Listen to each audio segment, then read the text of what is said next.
Waduh, kitab apa nih? Oh, rupanya salah satu kitab pendukung dari film Sukma.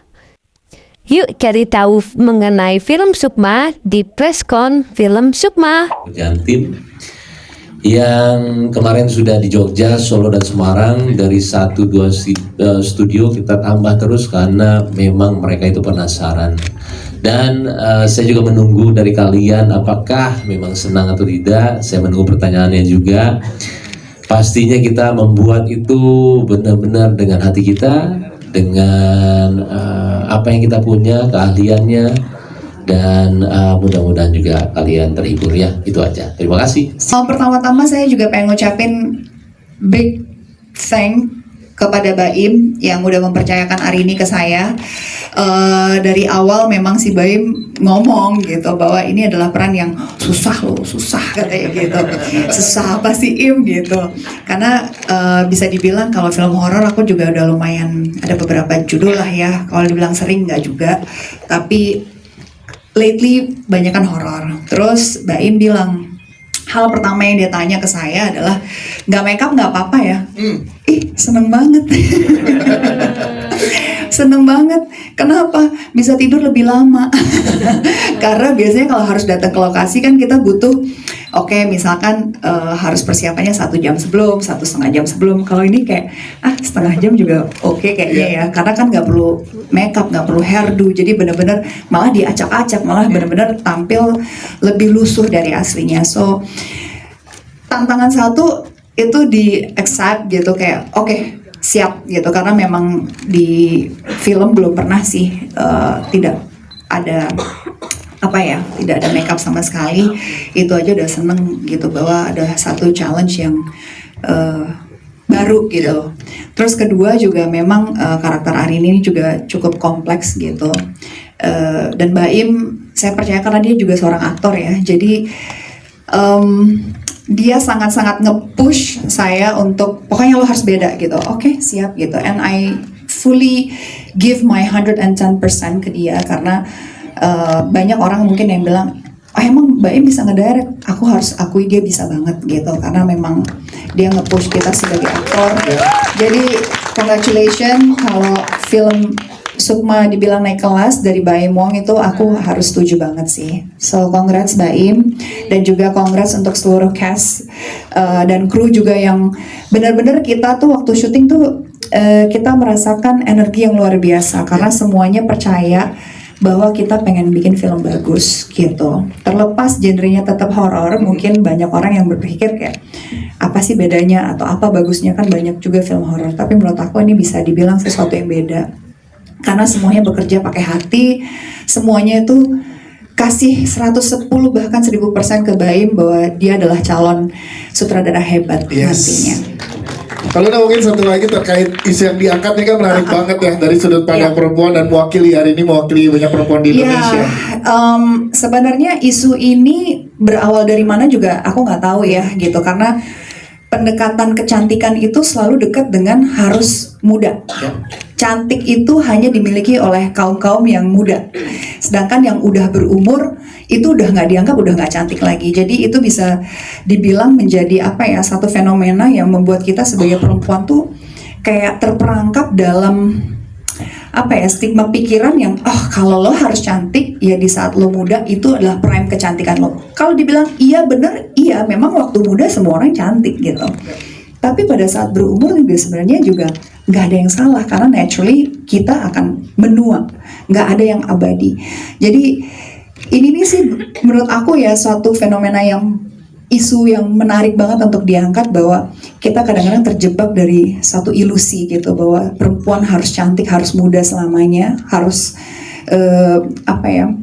bisa dibilang keinginan untuk stay young forever itu memang nggak dipungkiri. Even saya pun juga ngerasa seperti itu. Aduh, I wish I could stay young forever gitu karena ya tiap hari agak curhat dikit ya gitu kayak tiap hari gitu Luna udah tua ya ya memang sudah tua. Oke, aku nggak bilang tua tapi ya sudah lebih mature gitu ya. Dan ada terbesit kadang-kadang gitu kayak oh my god what should I do gitu kayak tarik dikit lah atau apa gitu. Karena memang tuntutan pekerjaan dan tuntutan society yang selalu mendonder kita dengan kata-kata, oh she's old now, artinya dia udah gak cantik lagi gitu. Sedangkan value seorang perempuan kan nggak semata-mata semua tentang fisik gitu. Dan film ini tuh mengingatkan kita bahwa ya kita harus berkaca ke diri kita sendiri, kita harus embrace aging secara gracefully juga. Jadi ya mudah-mudahan perempuan-perempuan di sana yang terobsesi dengan immortality, kecantikan awet muda ini bisa lebih merefleksikan diri dan bisa lebih menerima gitu bahwa ya nggak ada last forever gitu. Kawan media di sini, semoga suka sama filmnya. Suka nggak sama filmnya? Oke. Saya tahu apa yang dalam pikiran kalian, tapi itu jangan dijadikan spoiler ya. Cerita awalnya sebenarnya Baim itu pertama kali nawarin peran itu di tahun lalu akhir. Dia bilang mau tawarin antara karakter Pram atau Hendra, tapi dia akhirnya yang menentukan sendiri tanpa saya harus membaca lalu saya menentukan pilihan. Dia yang langsung menentukan pilihan itu.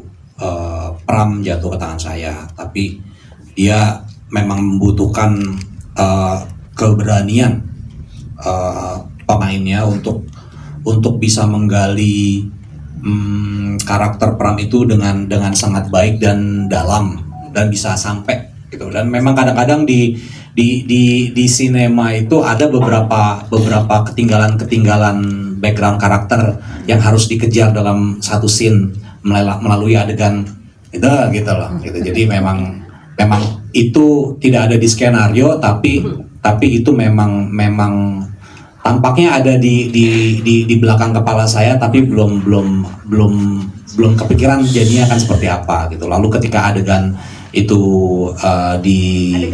Adegan itu nggak boleh.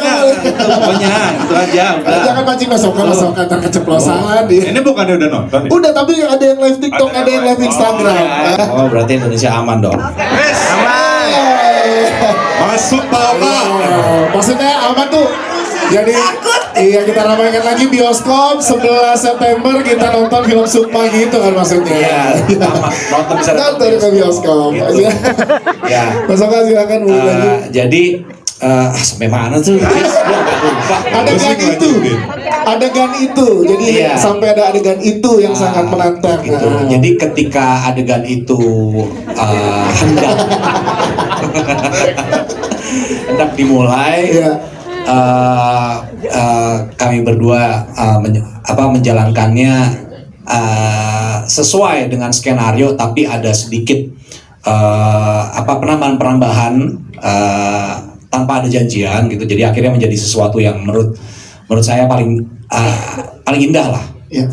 Film horor. Apaan sih?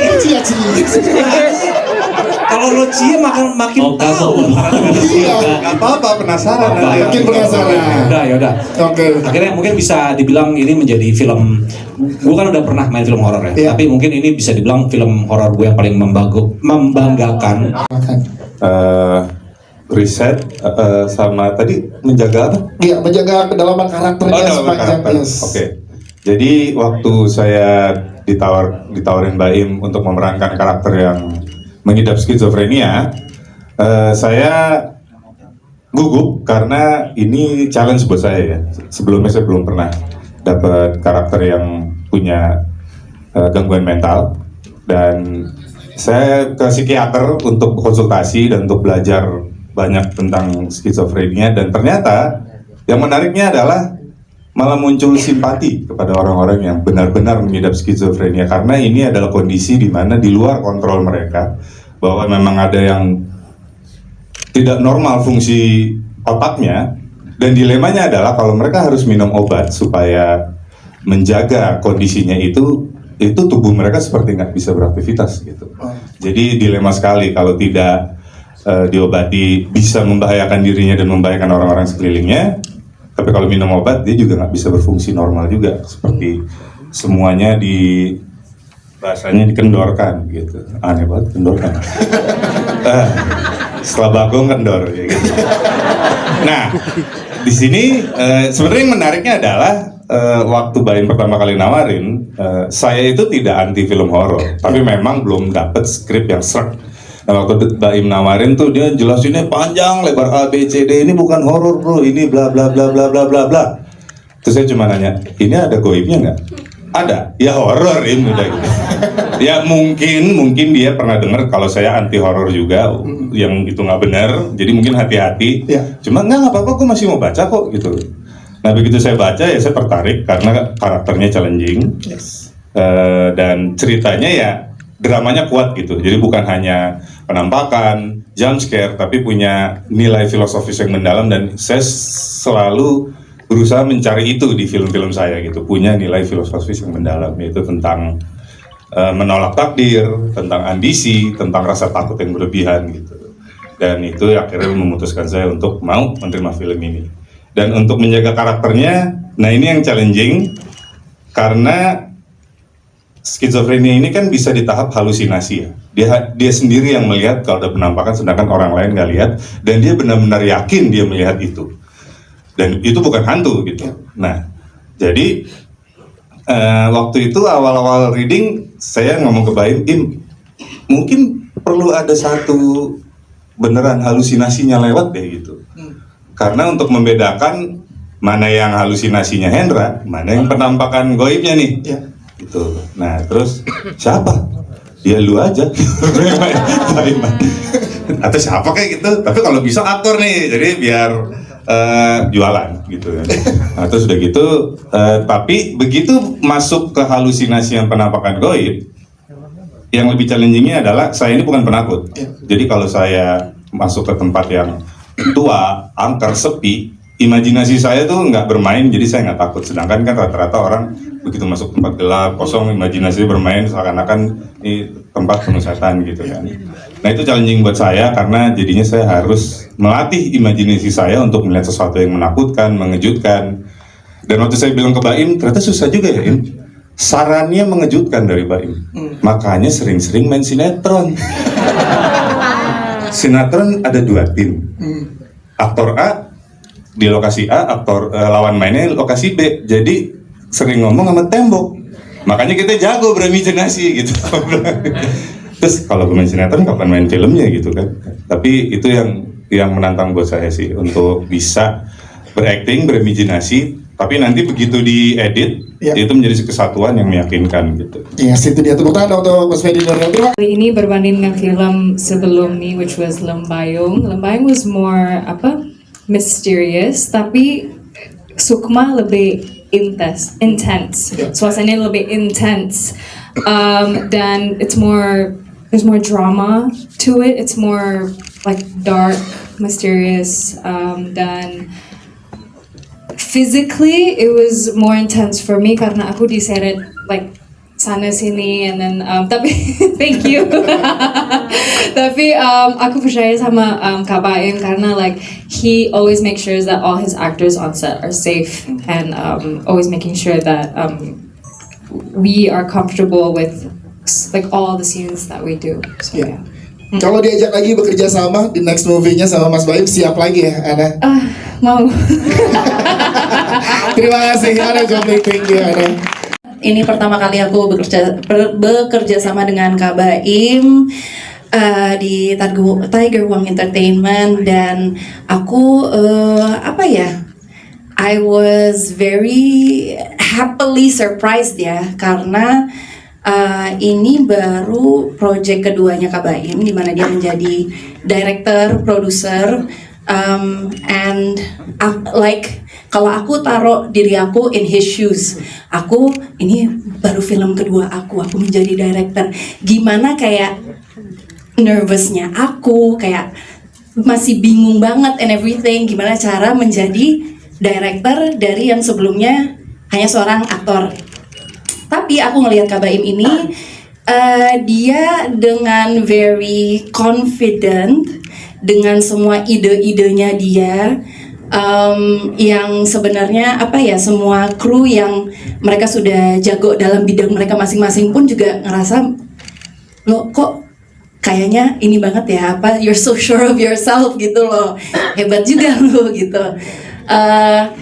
Tapi iya, jadi aku bisa ngelihat dia tuh sangat confident as a director, dan kita pun sebagai aktor juga kita ngerasa kayak apa ya,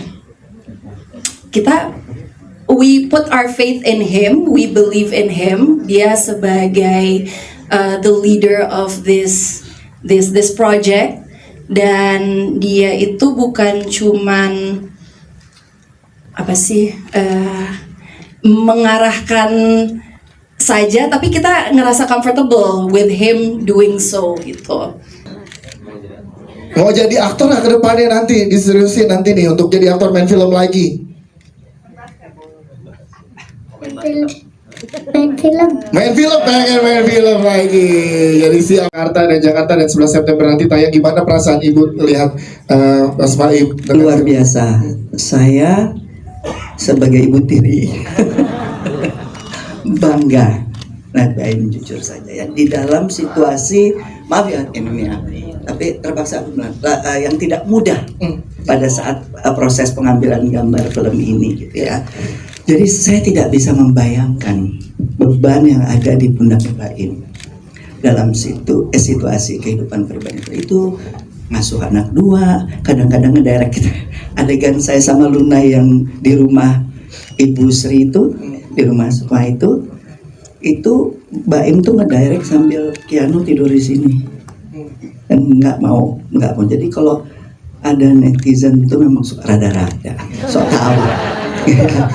Bilanglah gitu ya, Baim mengeksploitasi anak gitu kan ya, atau apalah kita mengkomersilkan anak. Tapi saya melihat Baim sebagai ayah, tanggung jawab yang ada pada dunia, apakah itu sebagai director, sebagai producer, sebagai bapak, itu dia tidak tinggalkan. Semua dia jalan secara paralel. Ya, itu dia rasa bangga yang diberikan Ibu Christine oleh Mas Baim. Dan saya nggak kebayang ya, kalau saya kali ngedirect sambil nangis kali dalam situasi kayak gitu. Tapi Baim sangat fokus sekali, bahkan sangat terbuka sekali dalam menerima masukan dengan diskusi-diskusi yang tidak mudah ya, untuk mencari solusi yang terbaik buat penyelesaian film ini. Dan juga sangat details. Bayangkan dalam situasi seperti itu masih details, masih memikirkan editingnya akan begini gitu ya. Jadi saya nggak tahu ya, apa yang ada dalam kepalanya waktu itu ya. Dan ya saya bersyukur bahwa kemarin kebetulan saya sempat gabung di Jogja karena saya sedang syuting di Jogja. Lalu saya juga mendengar bahwa yang di Solo dan Semarang juga bahkan sampai tambah 1 studio. Jadi tentunya usaha jerih payah pengorbanan semua, terutama dari Tiger Wong, staff-staffnya juga luar biasa, itu tidak sia-sia. Terima kasih. Tapi yang terpenting satu hal lagi, tadi seperti yang sudah dikatakan oleh Amanda, sebetulnya ada pesan yang amat sangat penting sekali, apalagi dalam situasi dunia dan Indonesia yang sedang tidak baik-baik saja. Tapi mudah-mudahan Tuhan sayang bangsa Indonesia, karena Indonesia adalah bukan berkah buat kita semua. Tapi nomor 1, jujur aja saya yang diingatkan, karena rasanya yang paling iblis di sini ya saya ya. Memprovokasi 2 suami saya 3. Oke. Iya, cukup. Belum boleh spoiler, katanya nggak boleh spoiler lagi, Bu. Hanya faktanya gitu, suami aku berondong semua. Luar biasa. Tepuk tangan sekali lagi untuk Ibu Christine, terima kasih. Selain dia BU,